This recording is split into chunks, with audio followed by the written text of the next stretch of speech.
हिस्सा है 60 और 40 का। 60% हिस्सा केंद्र सरकार देगी, 40% बिहार सरकार देगी। तो कम से कम बिहार सरकार अपना हिस्सा तो घोषणा कर दे। विशेष शिक्षक है, हम लोग का काम ये है कि सामान्य बच्चों के साथ विशेष बच्चों को भी पढ़ाना, और हम लोग स्कूलों में जनरल टीचर को ट्रेनिंग देते हैं कि कैसे वो बच्चों को, स्पेशल बच्चों को हैंडल कर पाए। इस तरीका से अगर सोचा जाए तो शिक्षक से मेरा ऊपर दर्जा है, लेकिन अभी हमारी आर्थिक स्थिति ऐसी हो गई है कि हम लोग को धरना पर बैठना पड़ा है। हम लोग का जो मानदेय है वो बहुत ही कम है। इसके लिए सरकार का ध्यान आकृष्ट कराने के लिए हम लोग धरना पर बैठे। कितना दिन रहेंगे धरना पर? अनिश्चितकालीन है। अनिश्चितकालीन है, और ऐसे भी भूखे पेट रह रहे हैं, वैसे भी आमरण अनशन तक रहेगा। हम लोग विशेष शिक्षक हैं। हम लोग वैसे बच्चों को पढ़ाते हैं जो समाज जिसको उपेक्षित किए हुए है, जिसको लोग जनरल टीचर और ये लोग नहीं पढ़ा पाते हैं, वैसे बच्चे को पढ़ा रहे हैं। और विगत 17 सालों से हम लोग वर्क कर रहे हैं, लेकिन हम लोग को अभी तक एक अल्प मानदेय पर ही वर्क भी करवाया जा रहा है, और साथ में नया बहाली का नियुक्ति की प्रक्रिया आई है। तो हमारा मांग है कि पहले हम लोग को सामंजन किया जाए, और उसके बाद जो रिक्त पद बचती है उस पर बहाली किया जाए। ब्रेन लिपि को स्कूल नहीं रहने की वजह से टाल मटोल कर रहे हैं, तो आपने पहले बहाल क्यों कराया था? अब बेरोजगारी भत्ता भी तो नहीं है उतना, तो इनको 14,500 मिल रहा है ना। तो इसको अभी जो पहले से पढ़ा रहे थे 50 से, इसको अब सम्मानजनक वेतन मिलना शुरू हो गया। इनको भी सम्मानजनक वेतन पर बहाल किया जाए, ये मांग बिहार सरकार से। बिहार सरकार पहले तो केंद्रीय सरकार ही बहाल किया है।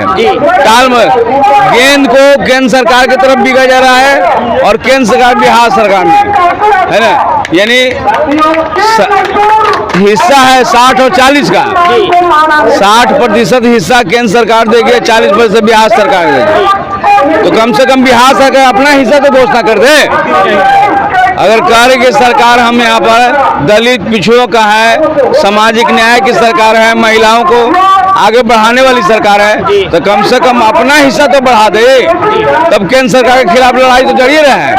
केंद्र सरकार के खिलाफ पूरे तौर से लड़े हैं, और पूरे बिहार से लेकर पूरे देश भर में केंद्र सरकार के खिलाफ ही है ना।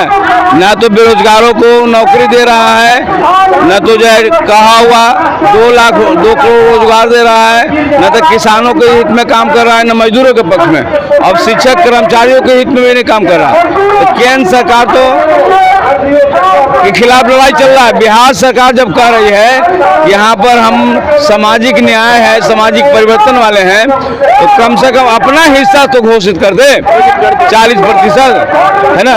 तब न जानेंगे कि हमारे पक्ष में काम करने वाले हैं, ये मांग। हम लोग 17 सालों से काम कर रहे हैं। 17 सालों से काम कर रहे हैं, और सरकार हम लोग की मांगे नहीं पूरी कर रही है। इतनी महंगाई हो गई है, इतनी महंगाई में 14,700 सिर्फ हम लोग को मिलता है। तो ये 14,700 में कैसे चलेगा? हम लेबर भी काम नहीं करते, और कहते हैं कि हम लोग काम नहीं करते। काम नहीं करते तो अभी 3 दिसंबर को पता चल जाएगा काम करते हैं कि नहीं करते हैं। नीतीश कुमार मुख्यमंत्री जी तो महिलाओं का आरक्षण दिए हैं, हम लोग उसका कोई लाभ नहीं ले पा रहे हैं। आरक्षण सिर्फ नाम का है, हम लोग को कोई आरक्षण से लाभ नहीं है। हम लोग दिव्यांग बच्चों को पढ़ाकर में मुख्य धारा से जोड़ते हैं, लेकिन अपने बच्चों का पालन पोषण सही ढंग से नहीं कर पा रहे हैं। इसलिए हम लोग को समानंजन करें, और हमारे मानदेय को बढ़ाते हुए सब सुविधा मिलना चाहिए। बहुत हमारे जो साथ कर्मी हैं वो रिटायर होने वाले हैं, बहुत लोग जो डेथ हो गए उनको भी कोई सुविधा नहीं है। इस विभाग को बहुत दयनीय स्थिति में छोड़ा गया है, तो हम लोग को समानंजन होना ही चाहिए। करो या मरो की स्थिति में हम लोग बैठे हैं। अब तक संघर्ष जारी रहेगी आपकी? बस जब तक हम लोग का मांग नहीं पूरा होगा तब तक ये जारी रहेगी। जी। आकाश कुमार, राइजिंग बिहार।